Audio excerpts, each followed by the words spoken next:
So Arctic Startup is a media for startups. We call it Nordic and Baltic Tech Crunch. We follow startups and whatever they do, if they release news or if they have a new product coming out, so we write about it. So it's what we like to see it as it's a window to the Northern European startup scene. What is happening in there? Who's doing what? What's successful? What's not? And so forth. Yeah, and I read that you're also doing an event called Arctic Evening. We are. So Arctic Evening is built on the same concept. We want to engage our readers, our readership, also offline. So we hold small events all over the Northern Europe, like within the capitals, and as one evening get all the kind of the local startup scene together in one place and have a panel discussion, have startups pitching their idea, their products, and in that way kind of trying to bridge the Northern Europe, because it's like a patchwork of countries. So that's Arctic Evenings. Yeah. When is the next Arctic Evening gonna take place? Next Arctic Evening is gonna take place fairly soon. So it's gonna be in Copenhagen in Denmark. It's gonna be 24th of June. So fairly soon, a couple of weeks time. And after that, we're gonna either go Iceland or Oslo, but Copenhagen 24th of June. Yeah, and you also have something called the Arctic Index. Could you tell me a little bit about that? We do, yes. So Arctic Index is a way for, we have the ArcticStartup.com, which is the media, then we have the events, and this is like an index or a database of companies. People want to know what this company does. They can go there, check the company name, oh, they do this and this, these and these people work there, this is their business model, they had get financing or whatnot. And it's also for them to promote themselves. So it's a wiki based, so they can go there and add their own startup to the index, and then media and VCs can actually, look at those and find and contact them. So it's for them to promote what they are doing, basically. So you can, for example, you guys can go and add your own startup there, and without any help. Yeah. When you started Arctic Startup, yes, how did you? I mean, it's very large now, but right. What did you do in the beginning to make it this successful?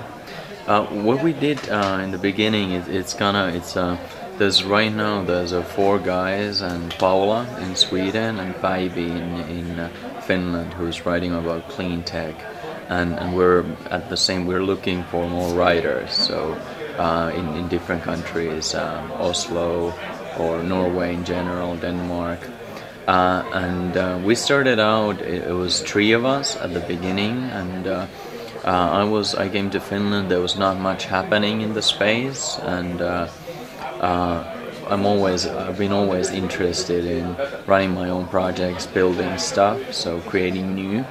And I didn't know anybody, so I started to organize in small events. And at the same time, my co-founders Antti and Mika, they had very small blog going. So and then we saw that we were kind of doing the same thing, trying to push the entrepreneurship in the region or within Finland at the time, and we started to work together. So they worked with the events, and I jumped on board with their blog, and we started to grow it, and it has gone organically from there. So, but it's basically, we're like any entrepreneur. You're passionate about a subject, and you really want to work on it. So, and then the kind of rest will follow. Yeah. Do you have any advice for people who are thinking about becoming entrepreneurs and have an idea and want to make it a reality? I think it's good. Whatever you do, like there's a very dynamic scene within Stockholm, within Finland, within Estonia, whatnot. So get to know the people, go to small events, go there, ask them how they did it and what to do. You should also, whatever you're interested in, you should go after your passion. Is not, if you're gonna go for the quick money, it's not worth it, because it's tons of work, and there's gonna be days when nothing works. So you have to really believe in it, and there's a thing called Death Valley. So first you start, you're really excited, and you have the energy, and everything goes great. But then you do those long evenings and long hours, and it seems to go nowhere. So you just need to keep at it, and once you pass that, then it starts to be a real business. And right now, look at think what way you get your revenue. So it's good to have a revenue model built in. So otherwise, you might do a lot of work for nothing. People many times look at the revenue side, and it's hard to do sales or whatnot, and might not pick up. So what you do, you should kind of like release early and release often. So as soon as you have a proto, push it out.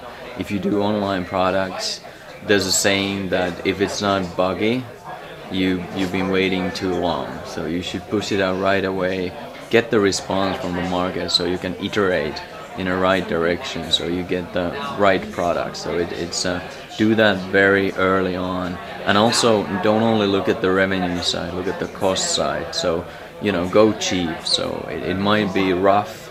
I at the moment, my really good friends are working. There's 3 guys in one petrol apartment working hard, so eating macaroni, but it will pay off at the end. So kind of release early, release often, and watch your cost base.